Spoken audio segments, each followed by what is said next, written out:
Yo, this is your boy Shawn DePaz from the What Chaos podcast. Shout out my guys over at Third Intermission. Check them out. What up, ladies and gentlemen? I'm back, and I am not going anywhere. Of course, this is your boy Dave here, and you have just entered another episode of the Third Intermission podcast. Of course, find us on the socials at Toronto Third, both on Twitter and on Instagram. You can also find us on Blue Sky as well at TorontoThird.BlueSky, and subscribe to us wherever you get your podcast from. That's Google, iHeartRadio, Amazon, Spotify, and our friends over at Podbean. Also, if you're seeing our faces for the first time, and we're on YouTube, make sure you like, follow, subscribe, and hit that bell because we be hitting you with videos every week. Of course, we got the usual suspects in the building here. Of course, we got Queen of Black Hockey herself, Miss Marsha Joseph in the building. We got the Hood correspondent, Jason in the building. And of course, we got the right hand of the king, aka the Fedora Man, aka Mr. Steal Your Girl, Avery McDougal in the building. And as you notice at the bottom of the screen, we have a guest with us today. We have Shawn DePaz as well in the building as well. So, Shawn, we're very happy to have you here. Shawn, let them know where you're from real quick.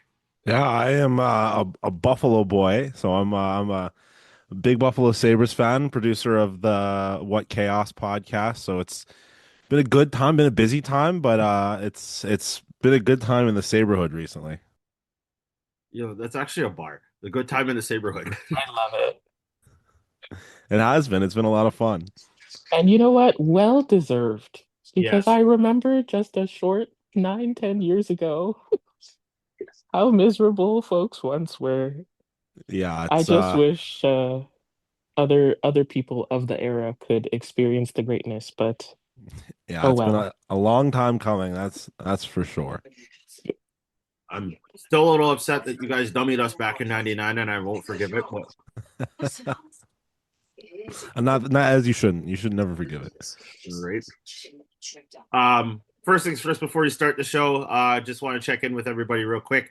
Avery, how is it? How are you doing in Edmonton now that there's no snow on the ground? Yo, the fact that snow's gone is great, but the fact that this hockey team, and we'll get to them, is down 3-1 to the Anaheim Ducks. Yo, here's my thing with this, Dave. Whether it's nice and people are debating, oh, this team should swap the Ducks. No! If you pay attention, you don't know that Anaheim could be scary. And look where we are now. They're down 3-1, and I'm betting you, if this team loses the series in 5 games, there's gonna be some house cleaning, Dave. You mean Connor McDavid's coming home finally? What? What nonsense? No! What nonsense is that? The man has a heated driveway. I don't know if we can top that. That's okay, Marshall. We could build one for him down here. We could build You one can for literally him. get a heated driveway in Yo. Vaughan. Stop playing. Y'all been talking about Karn to Toronto for I don't know how many years. It's not gonna happen. Yo, what's gonna probably happen is they lose in 5 games. It's probably gonna be Chris Knobloch out and probably Stan Bowman too. And maybe Leon Draisaitl actually takes a contract that becomes a Maple Leaf, and Austin Matthews has that playmaker right beside him. Yo, this man, turn off NHL 26. His wife is from here. So y'all, you never know. The right job opportunity, Marsha speaks no everything lies. is possible. Marsha speaks no lies. Marsha speaks no Celeste, lies. you gotta help us out here. y'all are wildin'. Okay. But wait. I did see, you're so lucky though, because I did see 2 days ago my friend flew to Calgary and Calgary got snow 2 days ago. So Edmonton's blessed. Yup. Lucky out here. Yeah. All right. Yeah. We'll rate you for that, Avery. You dodged the snow bullet right there. So there you go. Okay.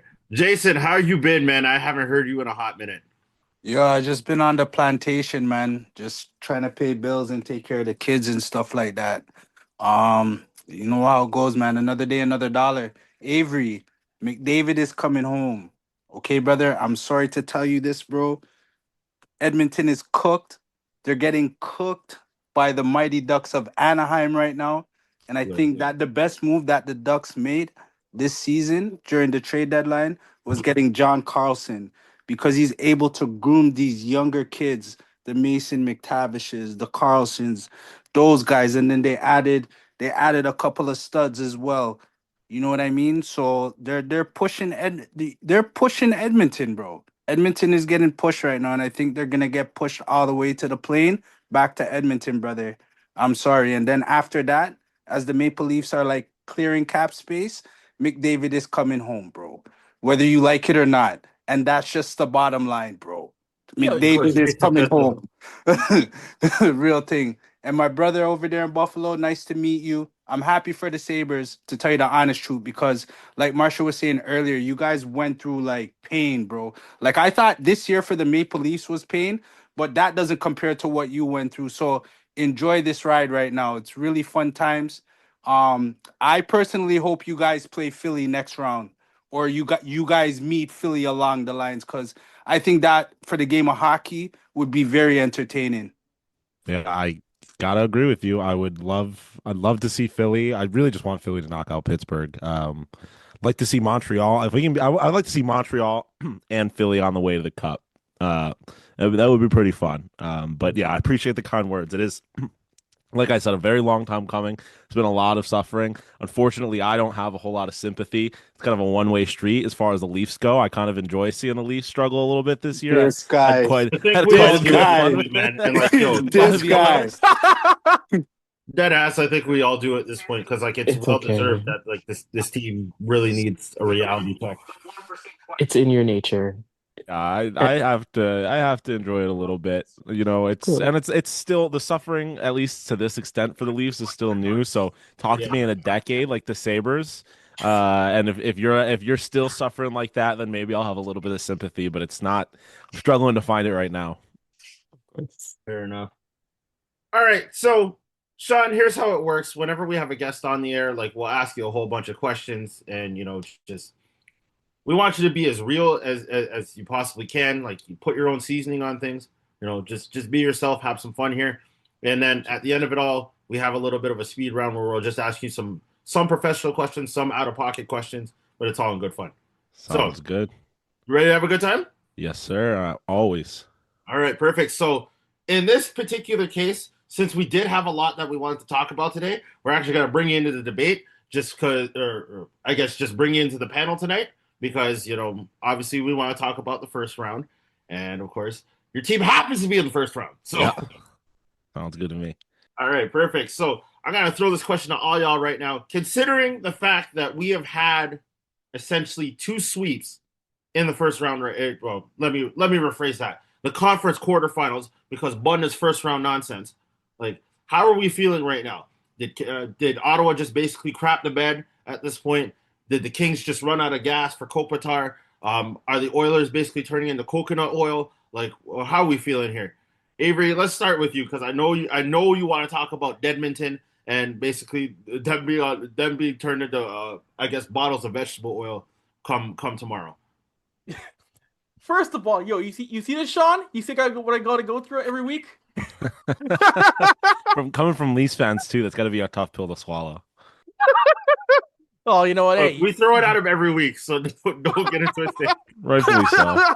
Rightfully Oh, so.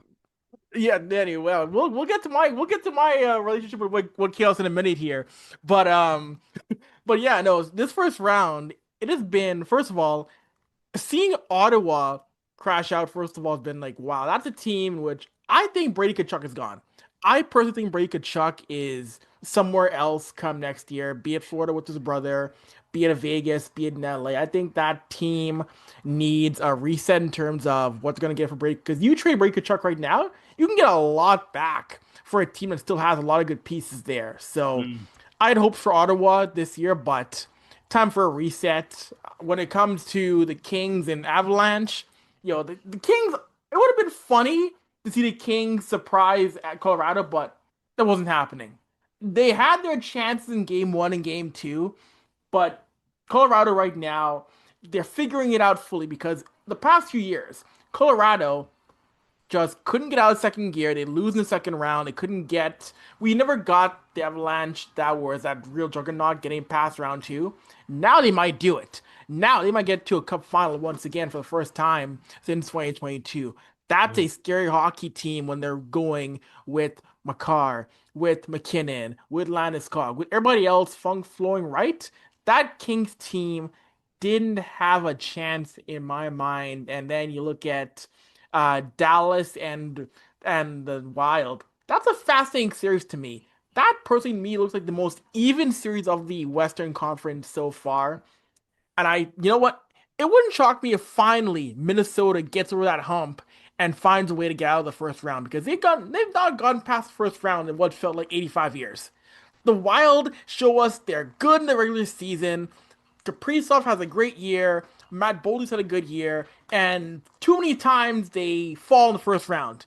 This might be the first year they do it, and I'll jump just too quickly here. The Edmonton LA series, Edmonton Anaheim series. Sorry, I said off the top there, Dave and gang. Edmonton, not they look like a tired team. They look like that playoff hockey is catching up to them because they played since 2023. They've played a lot of playoff hockey. They've played a lot of hard series, and going Hasn't it to been like what, maybe five, no, almost 500 playoff games since then?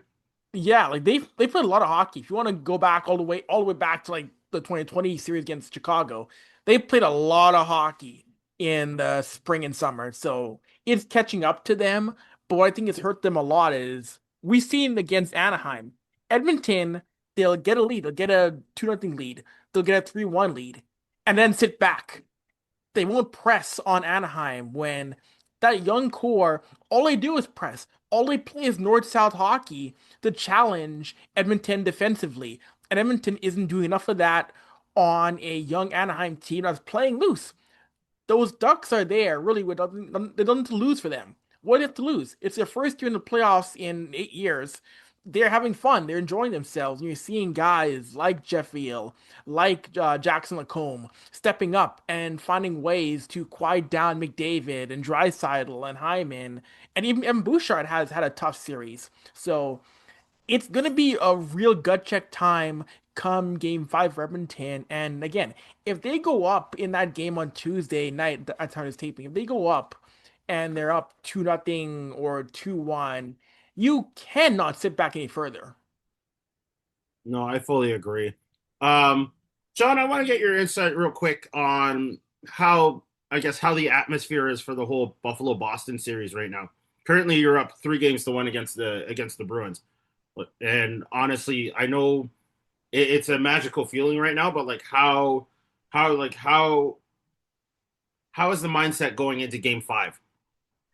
Yeah, I mean, it's certainly like it's amazing how much like a 6-1 win can do for your mentality because even though the Sabres were up in the series going into that game, especially the first two games, didn't look particularly good and certainly far from dominant, especially for a team that was arguably the best team in the National Hockey League over the last 4 months of the regular season. So you wanted to see them be a little better. But when they came into that, or after seeing Game 4 and seeing them dominate the way that I was obviously not expecting them to win 6-1 every single game, but like expecting them to be the clearly better team for 60 minutes in this series, I feel pretty confident. Like I know they're still a young team and they're still the Buffalo Sabres. There's still always the potential that they're going to break my heart and they're going to do something crazy. So I don't necessarily like I'm not going to guarantee that they're going to win Game 5, but at this point I do have a lot of confidence in them getting out of this series, as I would hope any fan base would when their team's up 3-1. But yeah, I just think that they have shown that they are the better team than the Boston Bruins, and really that it was just has been Jeremy Swayman kind of making things a lot more even. And if you are getting games that you got from him, although Game 4 was not really his fault, he wasn't stopping enough pucks to make up for how bad the rest of the team was. And if that's the case, then the Buffalo Sabres should have a very easy time. So I'm having a very good time. It's been very fun, and at this point, I have like the confidence in the team that I was hoping I would have at this point. I do have to ask you though, are there any other series you're looking into as well, while like say just while keeping an eye on obviously the Saberhood and just chilling with Buffalo fans left, right, and center? Oh, of course. Yeah. I mean, I have been watching a lot of this Anaheim Edmonton series. And that's has not really gone the way I've expected. I get that the Oilers have played a lot of hockey and it's not the same Edmonton Oilers that have gone to the Stanley Cup Finals years in a row, but I just thought the youth and inexperience of the Anaheim Ducks would get to them, It clearly hasn't really. Like they've played a lot of these games throughout the season that have been track meets, and I think a lot of people go into the playoffs with the mentality of like that's not how this is going to work. You're going to have to play really strong defensive hockey, and they've played good hockey, but they have been able to outscore the Edmonton Oilers. Like it's been a very offensive series. So I've been, I guess, pleasantly surprised by the Anaheim Ducks. I've definitely paid a lot of attention to that, and then selfishly, I guess, in seeing who the Sabres' next round opponent is going to be, like that the Montreal Tampa Bay series has, I think, lived up to the hype in terms of just being like a circus at all times. Multiple overtime games, uh, Montreal blowing a 2-0 lead. Like it has been a fun series. And again, selfishly, I like the fact that they're kind of beating up on each other, and I expect that series to go 7 games. And the Sabres to hopefully have a little rest going up against a beat up team. So those are definitely the two series I've had a lot of focus on. Very glad that the Kings experience is over. I'm glad that I'm happy for them for making it, and I would have loved for Kopitar to go out on a higher note, but they really were not. They were no competition for the Colorado Avalanche. And same with the Senators. I think they were just a team that there's a lot of underlying numbers that suggested they were really good, but I think people forgot how good the Carolina Hurricanes are. Like they have been one of the best teams in the National Hockey League for years now. Mhm. And I think people got a little tired of them, and that kind of influenced how they approach this series. But the reality is that they are still the favorite to come out of the Eastern Conference. So, yeah, I mean, it's been a fun first round so far. And really, even the series that haven't been all that entertaining have given you a little something. So I'm enjoying it. Awesome. Marcia, have you been keeping an eye on like say Pittsburgh and Philly, and like what are your thoughts on that particular series as they're as of the time of this recording right now, Pittsburgh is up 3-2 going into the third period. I think this series was really interesting. Because before it even started, it was a mess from Florence and the Machine fans who were all really mad that their concert got canceled slash moved to Jersey City. So you had the entirety of like the NHL fan base coming to defend the Philadelphia Flyers and saying it's in the contract, read the terms and conditions. Why are you mad? So I think that was great energy to start this series. The first game, there was like 5 fights in arena, two in the parking lot. Couple people got escorted out. So you know that battle, Battle of Pennsylvania, is just so hard fought every single time. So it's really, really interesting to see the on ice dynamic, but also the fan dynamic. But in terms of keeping an eye on the series, I think it would be really cool for a seasoned team like the Pens to go forward. Soft spot in my heart for Kyle Dubas and Jason Spezza. Mm. Even though Spezza is going to be in Switzerland, but it is really, really cool to see that they're still pushing. Um, but I think just as a general vibe, Philadelphia feels a little bit stronger. I'm Um, I'm noticing that too. yeah, yeah. Like the points will say one thing, but just on ice battles, like going into the corners, like the actual grit that you feel from that, like they want this, and they've wanted this for a while, and you saw that with how they fought to get into the playoffs. So this, I feel, could go probably all the way to seven between the two of them. Um, but for them, I was also thinking, not with this series, but with going back to Edmonton, Anaheim, I wonder how much energy, like team energy, has to do with how both sides are playing. Because we talked a lot about the young core, they're just having fun, haven't been to the playoffs in like 8 years, versus Edmonton, who's kind of been there a couple of times and feeling a lot more of that pressure. You have Draisaitl, who just came back from an injury. Did he come back too early? Hmm. Are these all things that are playing into how the series is going? What do we think? I think that's a very good question to ask. Avery, I'm actually going to let you field this one real quick. And then, Sean, I want to hear your thoughts as well. You know what? Leon felt he was good. Leon now said he feels better, but again, we never know. It's playoff hockey. Guys are never gonna fully be 100% truthful in terms of injuries this time of year.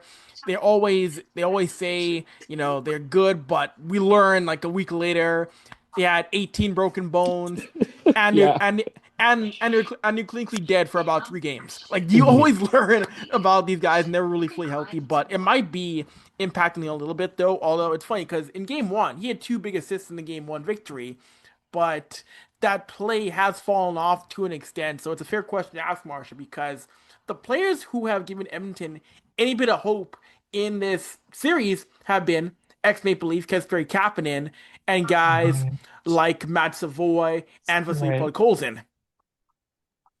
Oh, very true. And it's really cool to see them step up in a time Mm. where you feel like you aren't getting it from your stars. Not to say that they aren't doing any underlying work, but not necessarily pushing the game as much as they should be Mhm. and pulling out on top with how everyone saw the West going throughout the latter half of the season. Mhm. So it is cool for them to be able to affect change in that way. Yeah. Very much so. And of course, segueing to former Leafs, Jason, I'm going to let you field this one real quick. How are we feeling about Utah and Vegas right now? Utah is shockingly up 2-1 on the Golden Knights right now. Shockingly, bro. No, this was to be expected. You got to understand, Utah's a hungry team, guy. They have a lot of youth over there, and they went and they got Sergachev from Tampa. That guy is an anchor, bro. He was always on the back end for Tampa when they won their cups, bro. Now Utah, like Anaheim, has that grizzled vet that could guide these youths. And you got to remember, like everybody's looking at Vegas. Stone is old. Yeah, he has 2 goals in the series and an assist. You know what I'm saying? Eichel is a playoff guy. Barbashev is playing really good in the series, as far as I'm concerned. He may not be leading in points, but he's physical. He's battling in the corners. You know what I mean? And he's being aggressive on the puck and the forecheck, and that's helping them out. But Utah is just kind of, this is like the Edmonton series in reverse, bro. Like Utah's just speed, forecheck. They don't have the puck in their back end for a long time. They're breaking out, they're attacking, they're aggressive on the forecheck. You know what I mean? And that youth is killing that age. Now Marner now, this guy, he has a couple of assists in the series and like what, 3 maybe 4 shots on goal, but he's still allergic to going in the corner to try to retrieve the puck. So he's not really that X factor in that series. I'd say like Mark Stone is working really hard for Vegas that series right now. But yeah, I look for the Mammoth to knock Vegas out. Yeah, I don't see Vegas surviving Utah, although they won a cup. You know, like oh Jack Eichel, nah, it's time for the youth. Right now, what we're seeing right now in the NHL is uh a team that's built off of youth excelling. Montreal is another example of that. You know what I mean? And to me, that's the best series right now. Like Avery got the best series in the West, right? Which is Dallas, Minnesota. Because right now, that's an even tilt, and that could go any way. I don't know which way that's going. And I could say the same for Tampa and Montreal. That series has been nothing but entertaining by far. I think is my favorite series. And don't worry, Sean. Don't worry, brother. Buffalo is gonna beat Boston. You don't gotta worry about that, bro. Like Buffalo, Buffalo are just bees, young, like fast, like just so. I don't know, man. Buffalo, they have the juice, bro. They could go Yeah. far this year, bro. Like I'm not. I don't even know what to say because I didn't think it would happen this fast. Like where like Tuck and all these guys would start clicking at and I don't want to say it to put bad juju on you, bro. No. I want you to enjoy this, bro, because I am, like you trust me. said, 10 years is a long time, bro. That's a long time Yeah. to go through the drought, bro. It has So been quite long. yeah, fam. So yeah, like me, I listen to Benny the Butcher. I don't know if you're familiar with Oh those yeah. guys. Yeah, that's my guy, bro. So I'm rooting for you guys, bro. I'm rooting for you guys. You know what I'm saying? Yeah, Yeah, I feel Benny like it's the hard, Butcher hard is not to pretty root for the solid. Sabres. Well, Wait, and I guess all I can say is it's a very exciting first round. I hate the fact that Toronto decided to just shit the bed and not get themselves anywhere. But then again, at this point, who cares anymore? Um, we can't talk about Toronto, bro. We're not in the playoffs, bro.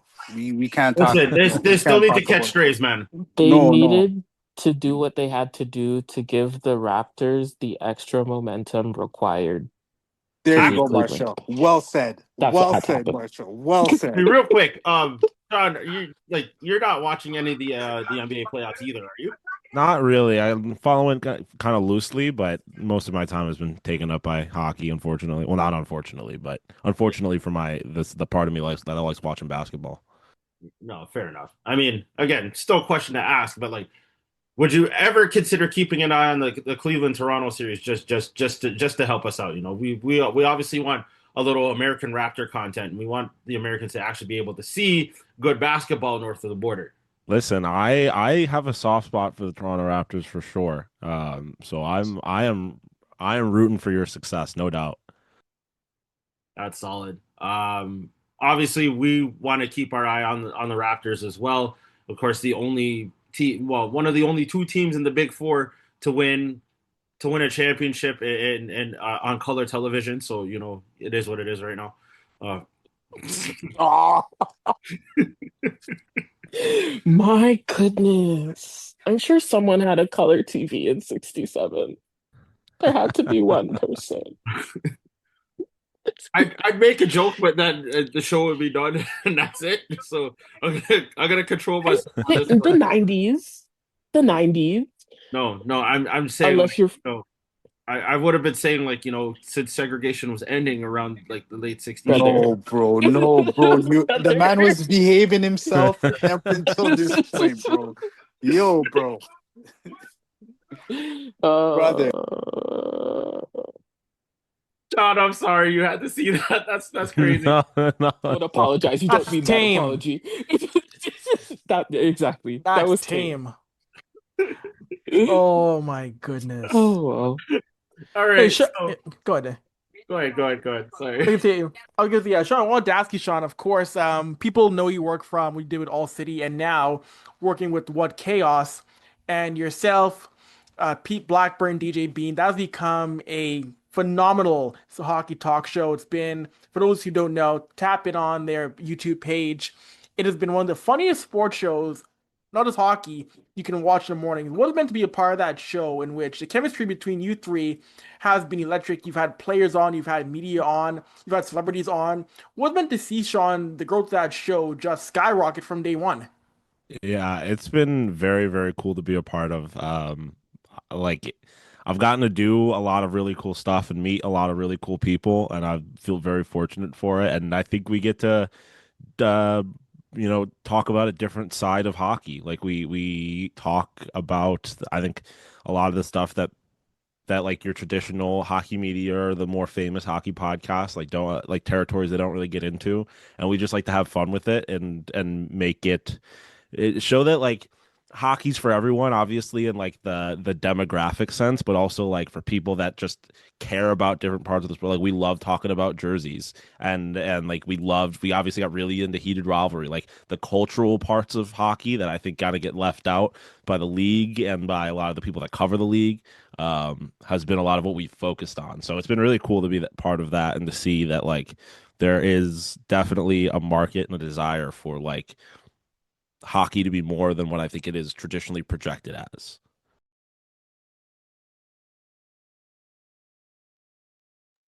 That's a very significant thing. I actually do want to get your thoughts on heated rivalry, like just as a hockey show, and then of course as well. I don't know if you've ever heard of the show Shoresy as well. Oh yeah. Oh, you have? Oh yeah. Okay, perfect. How essential do you think both of those shows are considering like say hockey culture has been just nothing more of like just your staunch conservative old boys club, and then you have like something completely multi-dimensional, like say heated rivalry, where it's basically like two boys trying to find romance throughout the game of hockey, and then as well with Shorzy basically taking Canadian stereotypes and trying modernizing it without making it seem like it's just another old boys club type of situation.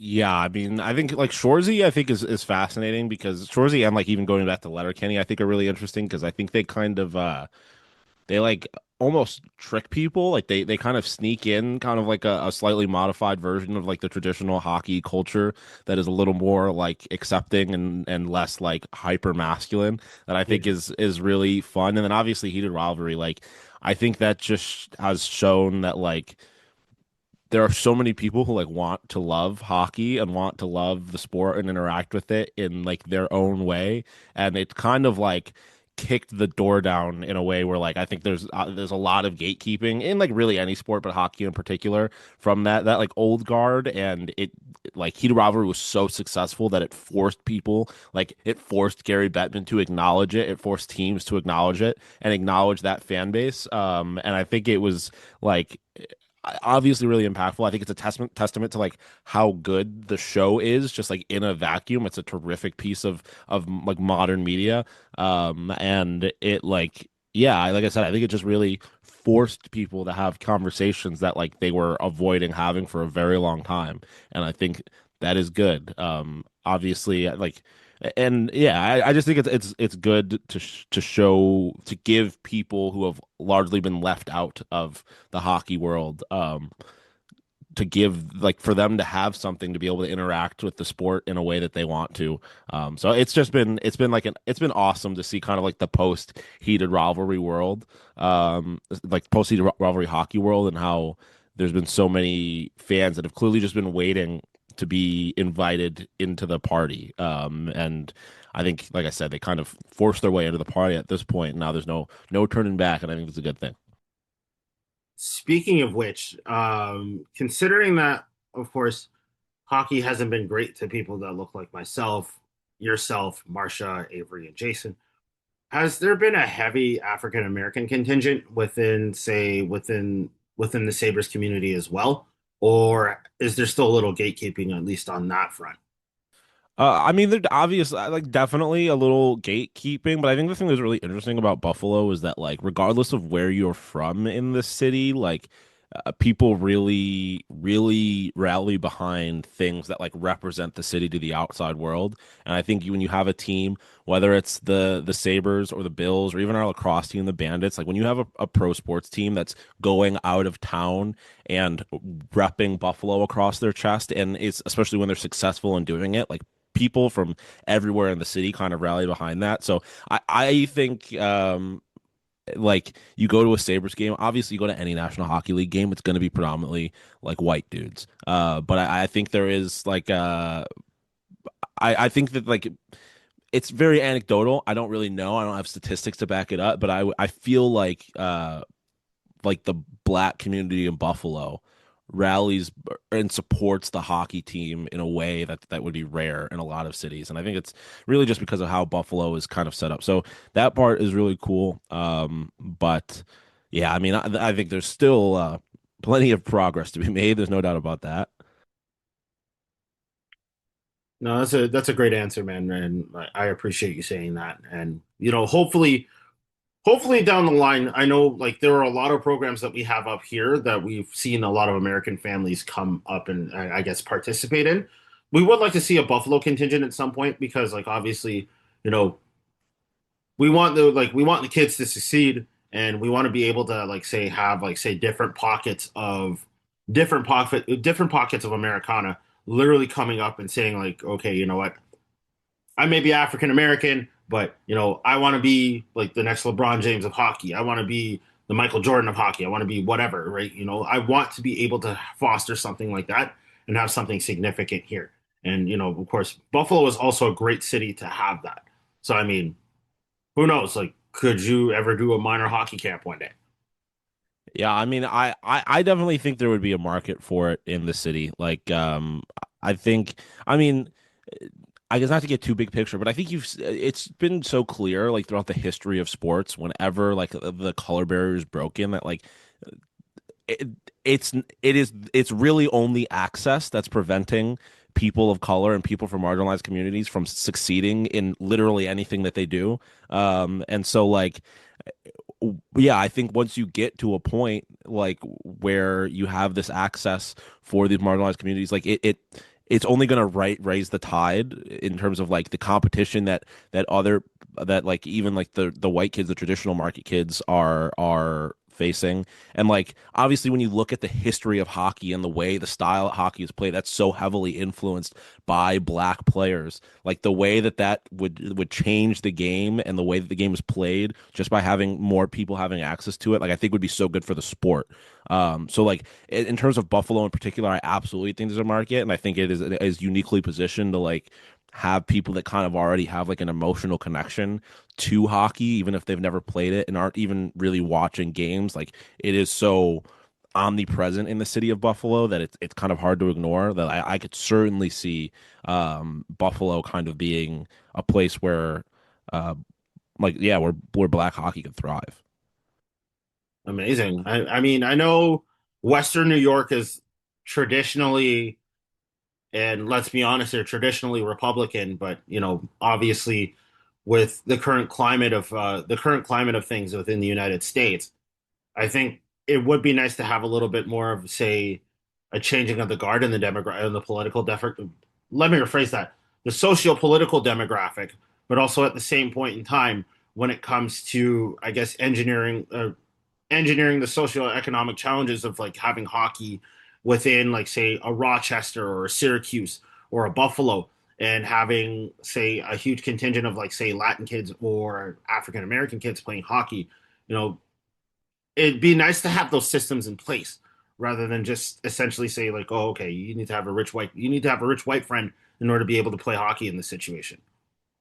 Yeah, no, like I said, I think like so much of it is just about access, and there's obviously initiatives, and as time goes on, it gets better and better. But like there is, I think it's such a fertile like ground for just finding like and that's kind of one of my things when it comes to any of these initiatives where like whether it's like pride in hockey, like at a certain point, like you're just the league, the sport is holding itself back. Like Mm-hmm. it could be, like I said, I think you have access to more people, more talent, more fans. Like it is only going to be more beneficial, like just even from a purely selfish perspective, like more beneficial for the suits in the NHL, for the stakeholders within the league. Like people only serve to benefit from more people having access to it. So, like it obviously gets better and better. I mean, you see it in the draft. You see more and more players of color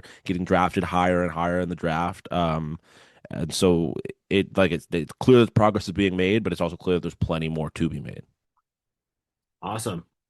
Marcia, do you have any questions for Sean real quick before we move on to our next topic? I had one and then I lost it Oh because no. of a video game. Sorry, a game show that's playing that distracted me. If I remember it, it will come back. Please I tell will me come it's back Family to it. Feud at least. No, it's past Family Feud time. Yo, this Family Feud prime time, all right? It's this one and it has And like tell me where I'm lying. large giant balls that people and it's trivia questions. And then if they get the question wrong, they get knocked off with this giant ball into a pool of water. So I heard someone get knocked off and I was like, oh, what just happened? I digress. I will remember the question and I will come back to it. Great. Jason, what about you before we move to our next topic? No, I just want to touch on something Sean was saying, like in retrospect to like being like from Buffalo, but the city being behind the sports teams. Like I I see that like through like music, you know what I mean? Through artists like repping the city at the hockey game with the jersey on. So it's definitely a good look for the city, you know, to be following and supporting your team.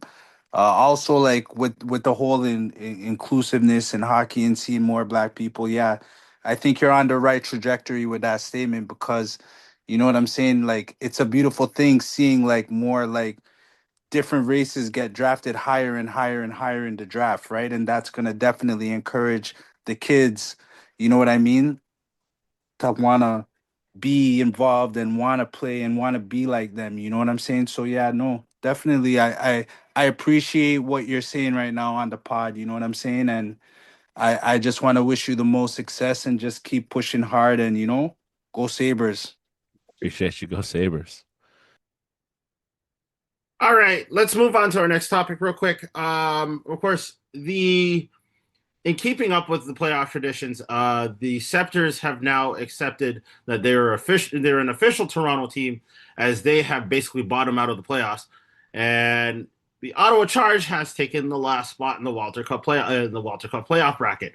So, as it stands, Montreal, Boston, the reigning, defending, undisputed Walter Cup champions Minnesota Frost, and the Ottawa Charge have all claimed playoff spots.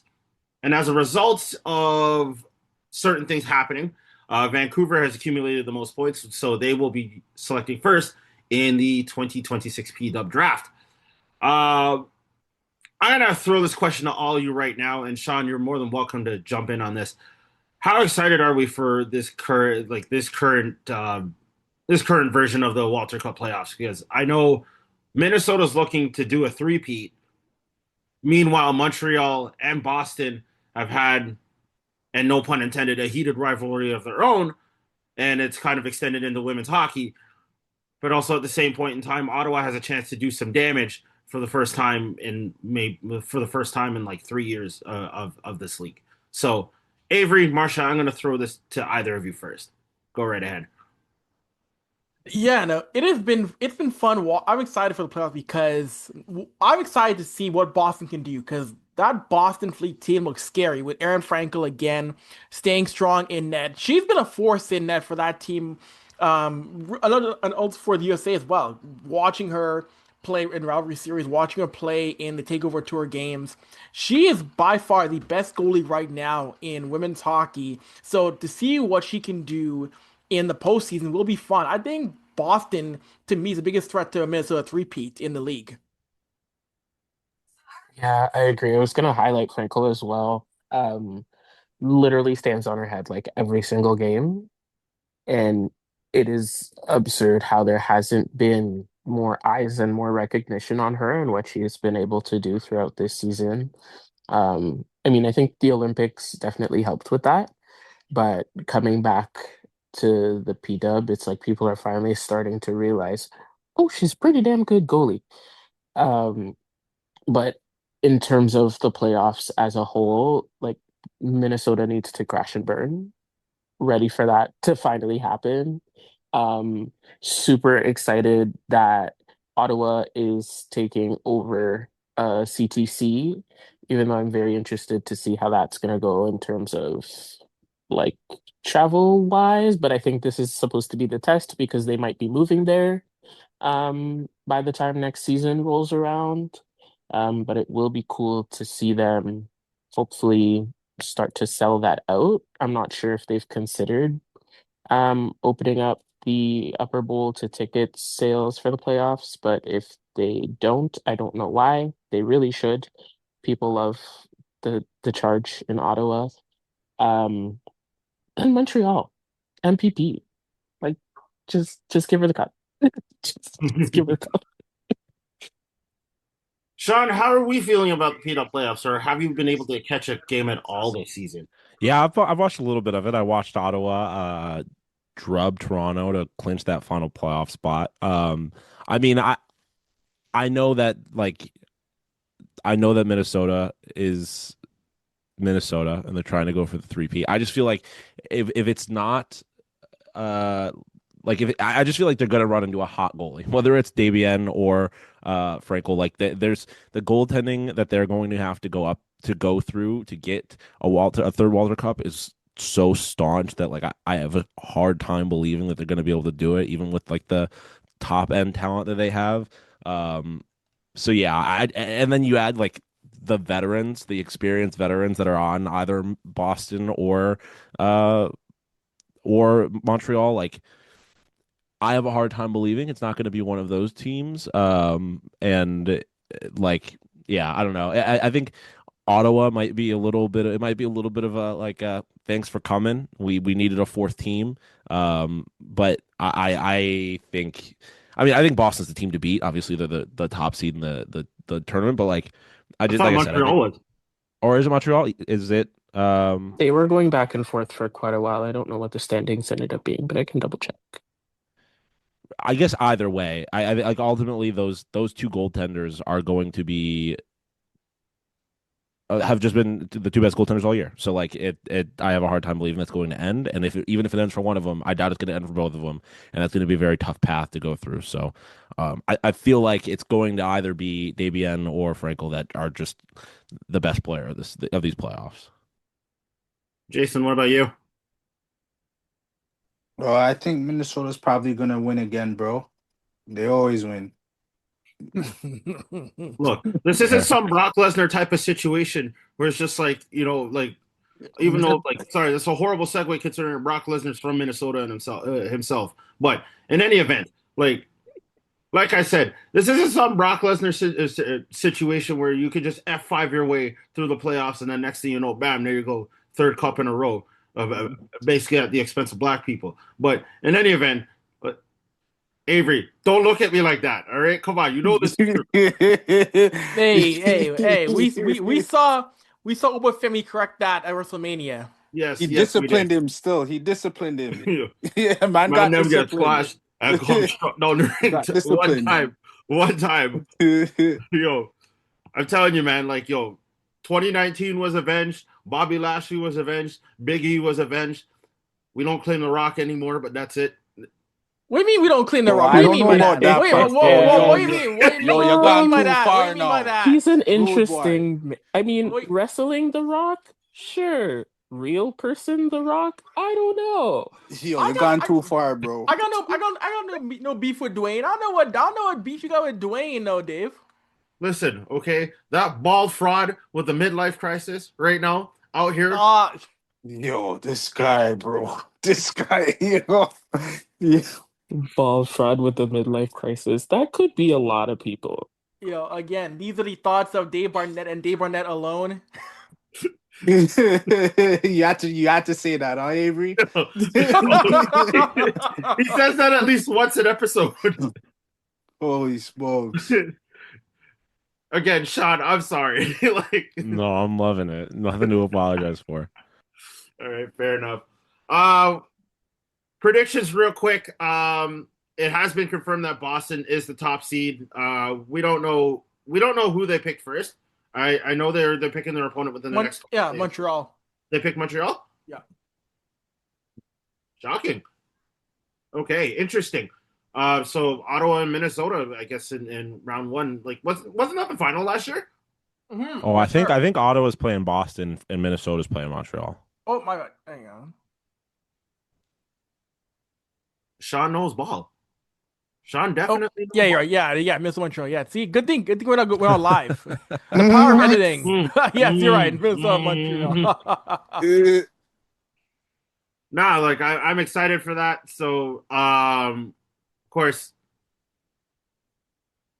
I would like to see Frankel. I would like to see Frankel try actually take over a series and just decimate Ottawa and go off to the final.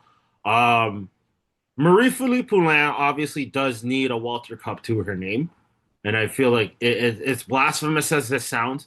I would like to see Montreal go to the final and knock off Minnesota, just for chaos, but also at the same time, it could be just a nice repeat of say the gold medal game, the Olympic gold medal game that happened back in February, which broke all our hearts, probably except for Sean. Sean was celebrating. Yeah, I had a great time there. See Aaron Frankel again in the final. I think I would love to see a Boston Montreal final. I think that would just be so fun and would have a little bit of the Olympic U.S. Canada rivalry undertones to it too. So that would be a nice little cherry on top. Avery, real quick, and then Marsha, and then Jason. What are your predictions for your two finalists, other than say, because you already know what mine are. So, Yeah, I am. I am gonna go with the. I'm gonna go with Montreal denying Minnesota chance at a three-peat, and I am gonna say Boston gets done against Ottawa. So I do think we will end up with Montreal, Boston for the Walter Cup. All right. Queens next. So, Marsha, go right ahead. Heavy agree. Ottawa doesn't have the scoring to be able to get past Franco. Like yes, the last game against Toronto, they kind of lit them up a little bit, but they struggle a lot and they get frustrated very, very easily when the game isn't going their way. They also start very, very late. So Boston can definitely take advantage of that. So I see them moving forward. And then Montreal, we know I love my Victoire, especially when the opposition is the Frost. Can't stand them as a team, as an organization. Go Boo, away, boo. Tomato, tomato, tomato, get tomato. rid of everyone. They're all terrible people. But hockey, strictly hockey wise, it is going to be a rough series because Minnesota likes to play rough, and we know that from suspensions, penalty minutes. But they also have really good scoring, so it will be a little bit of a rough patch for Montreal, but Montreal did end the season with more points. So I think it'll be a nice matchup there, but I do ultimately see Montreal coming out on top. Mhm. I'll say as much about the Frost. The one thing I find hilarious is I've covered the Frost and Team USA hockey multiple times, and every time I have, every single time, Taylor Heisey has stopped me talking about my outfits. Every single time. Yo, game has to recognize game at that point, I was man. Come gonna on, you should say know better. Mhm. she likes pulling off fits, so she knows game, Avery. No, she does. Exactly. Jason, Hmm? can't leave you out on this one. Who do I think? Well, Yeah. I like me personally. I'll probably say like maybe Minnesota, Boston. That's how I'm seeing it, but I could be wrong. Hey, Jason going for chaos here. I love it. Yeah, total anarchy. Anarchy rules. All right, so we're gonna skip our Leafs. Well, actually, you know what? To hell with it. We're gonna talk really quickly about the Leafs front office situation. Right now, Avery, as it's been. What front No, office no, no. Let's situation? just not talk about There's no Leafs front office, situation. bro. Nothing's happening. Yo, mans don't want to talk about this right now, fam. Like, yo, you're gonna make me rage for like 30 minutes. I don't want to Yo, do that. you know, you don't want to get into the fact, Jason, the Leafs are waiting on Matt Sundin's decision first before they proceed. This is Oh, true. you just have to bring that up. Like, why are you bringing this stuff up? You guys are gonna make me rage. I don't want to rage. Listen. We don't need to hear gunshots in the background. All right, just No, no, no, no. I traded in my gold teeth. I traded in my gold teeth for some diamond earrings. Still, Real. yeah. I'm a good youth now. all right. Fair enough. All right, then let's move on. We'll leave the Leaf situation for another day. Yeah, leave that. That would just be like rage. See, now I'm gonna now. Okay, just give me like 5 minutes, Avery. 5 minutes. Just 5 minutes. I don't even know where to start. Shoot. Pelly. I don't know. They gotta remove this guy because of Pelly. We lost Masai for the Raptors, which is null and void to this conversation right now. But Pelly, Pelly was at the top. Like certain things happened last season that could have probably put us closer to the cup than where we ended up. For instance, when Dubis wanted to put all the cards on the table and wanted to trade Mitch Marner at that time, he could have got an astronomical package. But Shanahan and Pelly and all those guys blocked him. Moving forward now to Tree Living, at first I entertained it, I enjoyed it, but then I just didn't understand his decision making. I'll just fast forward because what he did was he just basically how I was talking about the youth that teams are starting to have the Anaheims, the Utahs, you know what I mean? The Buffaloes, the Montreals, like Tree Living turned us into a bunch of turtles. Cause all season we were getting outworked, outmuscled. We weren't fast, we were slow. Fine. Go to trade deadline now. You trade away Bobby McMahon. Bobby McDoubles. You trade away this guy, you only get back one pick. Then come to find out at the end of the season now, when everything was all said and done, I'm gonna bypass Matthews getting kneed by Gudis and Morgan Riley just skating away. I'm gonna bypass a lot of stupidness. You know what I'm saying? And I'm just gonna fast forward. Like, we can't even get like 2 or 3 picks for Bobby McMahon. We just get 1 second. All right, fine. We have no draft picks. Chat GPT. Yeah, the putting the trades in the chat GPT. My goodness, that's what I wasn't supposed to fast forward. Why No, are you no, no, putting? no, Jason. I know you want to go off on this. Believe me, I do too. But at the risk of certain situations right now, Oh my gosh, bro! hold But on. you started it, bro.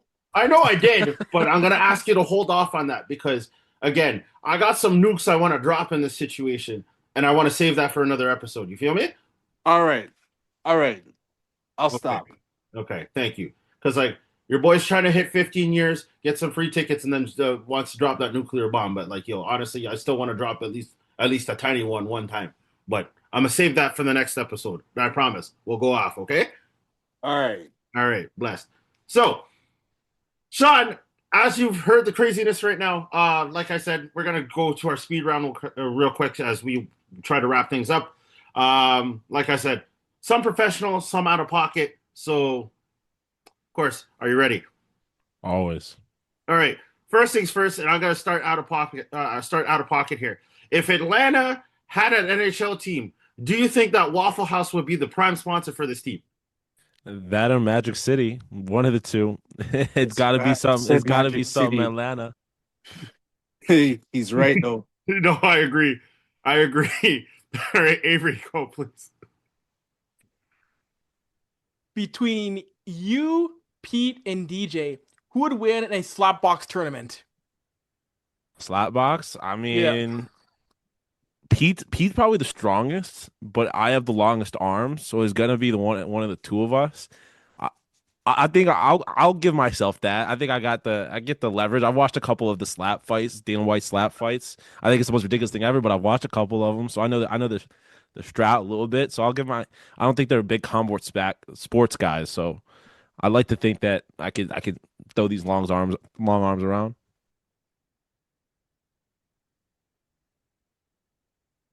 Who do you have a bigger rivalry with on the show? On the show, like say from like I guess a friendly standpoint, is it Pete or is it your DJ? Real quick. Oh, I mean, right now it's definitely Pete because Pete's a Bruins fan. So I've been giving it to him pretty good over the last week or so. Especially we were both. I was sitting right next to him in the building for Game 1 as the Bruins coughed up that lead and the Sabres had that big comeback in the last 8.5 minutes of the game, and I was giving it to him. So right now it's definitely Pete. Marsha, go ahead. Go to karaoke song.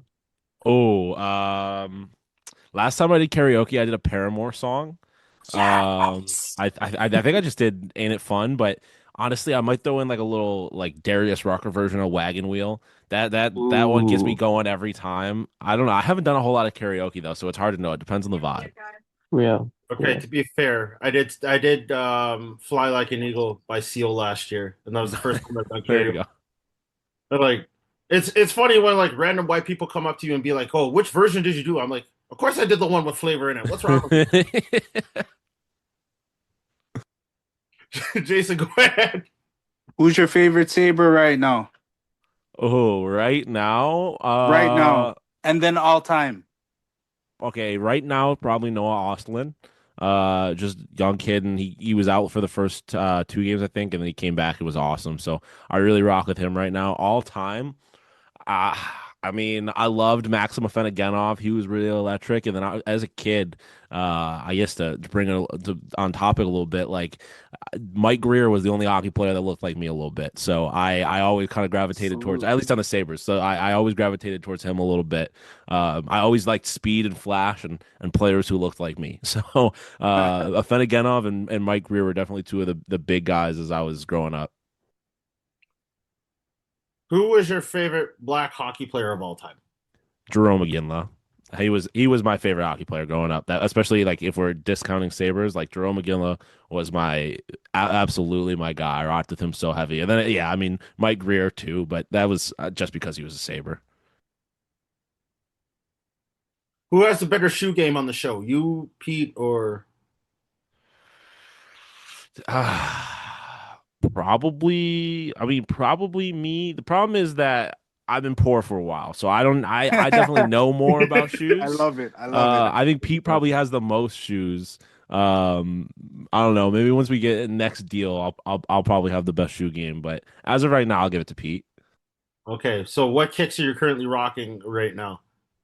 Oh, I mean, I keep it pretty classic. Like I've rocked Air Force Ones most of my life. I have a Hold Blazers. on. I Do you have have white ones or black ones? white ones. I'm not a crazy person. I'm not out here fighting people. I'm a good guy. Yeah, I got white ones. I got a couple random pairs of like Jordan 1 stuff like that. Nothing too crazy. But hopefully I'll be changing that in the not too distant future. Fair enough. Avery, you got a couple more? Yeah, over under next season. How many games do the Bills win? Over under 11 wins. I'll go over. I still think that's a great team. We'll see what it's like with Joe Brady as the coach instead of Sean McDermott, but I still think that's with Josh Allen at quarterback. I'm expecting at least 11 wins. And Josh Allen's gonna have dad powers. Exactly. He's hitting a new level, so it's I think we're gonna see a different kind of Josh Allen. What's worse, chicken and waffles or jerk chicken? What's worse? Yeah. Oh, I mean, I gotta say chicken and waffles. Like if we're comparing just like I love chicken and waffles. I don't want to get rid of either of them. But like just as a pure like it's just chicken fingers and waffles largely. Like jerk chicken by itself, that shit rocks. So I am gonna give the nod to jerk chicken, but I have a soft spot for both of them. Okay. All right. Fair enough. When was the last time you've actually gone across the border and actually tried solid Caribbean food? Oh, so the last time I was across the border was like 2 weeks ago. Last time I don't know that I've had solid Caribbean food in Toronto. I don't know that I've had the privilege or not across the border at all. I was in Toronto 2 weekends ago. I went to a Toronto FC game, went to a Blue Jays game. Great time. Didn't have a whole lot of time to eat. But if you've got Rex like on your side of the border, I will absolutely take them because I love going up north. Tell you what, run me your contact. Run me your contact. The next time you're up here, I got you. Okay? We'll do. I love some good Caribbean food, so I'm absolutely will do.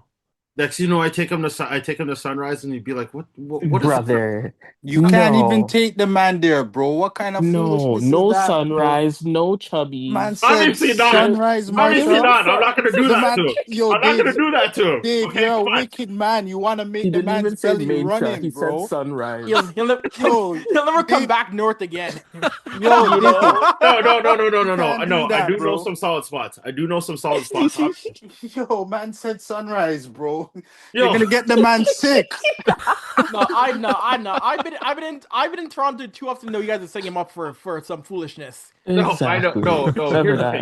that. Here's the thing. I only say sunrise as a joke because it's like we all know sunrise is terrible, right?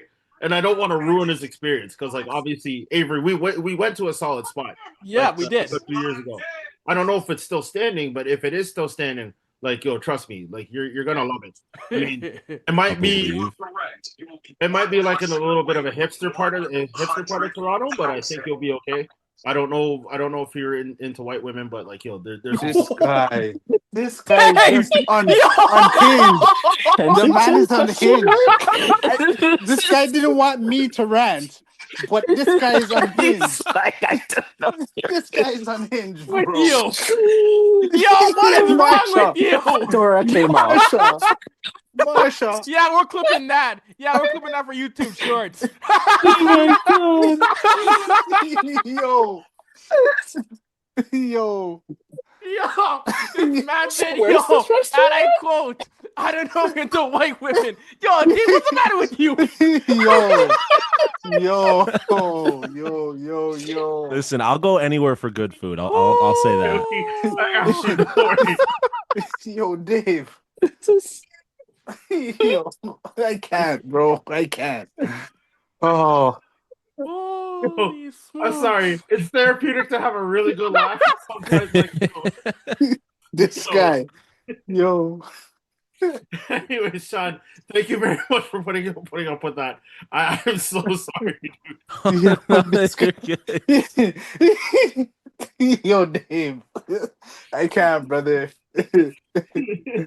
Listen, like I said, like if I'm not chaotic, how well do you know me if I'm not chaotic, man? Come on. That's true. It's true, though. That's true. This is true. That part is true. Great. Like I may be unhinged, but I promise you, I'll be like your best friend. I promise. So Oh, I do want to say before we go, Dave, I do want to say, um, just again, this is the guy who's on What Chaos, and for those who don't know, I appeared on their 24-hour live stream trade deadline day show. They always do a show on What Chaos where they do a full show for a full 24 hours, and these guys, PJ, DJ, Pete, and Sean, you say, yeah, we'll have you on, Avery, but they only wanted me on at, nor will I, 2:30 in the morning because they're afraid of my out-of-pocketness any other time.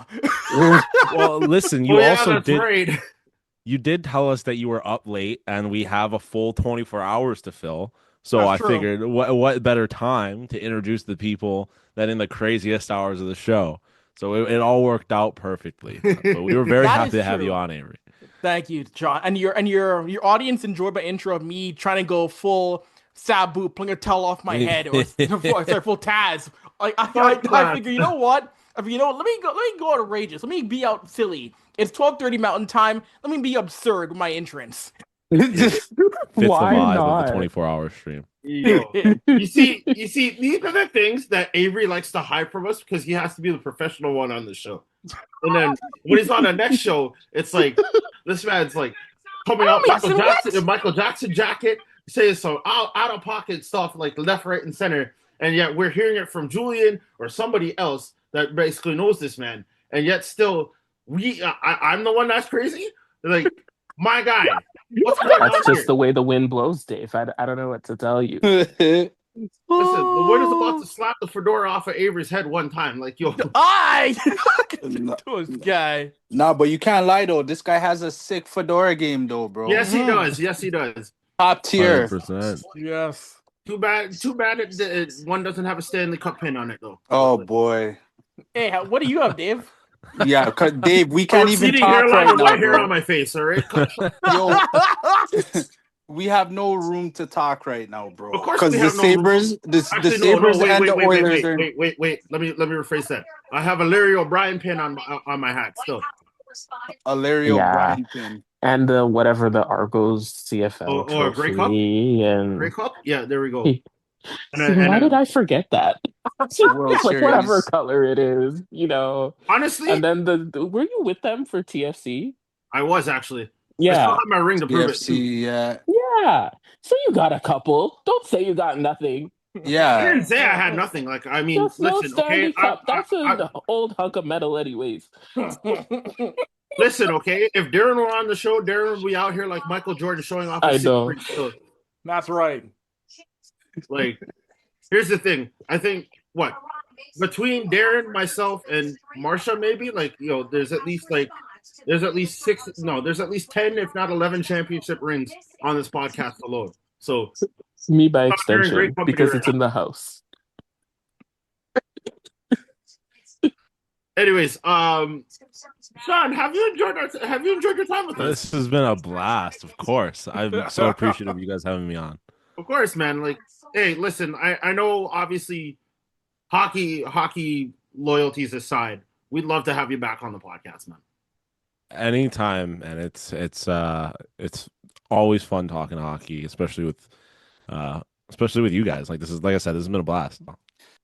On that note, we're gonna wrap this episode up. Sean, thank you very much for coming through.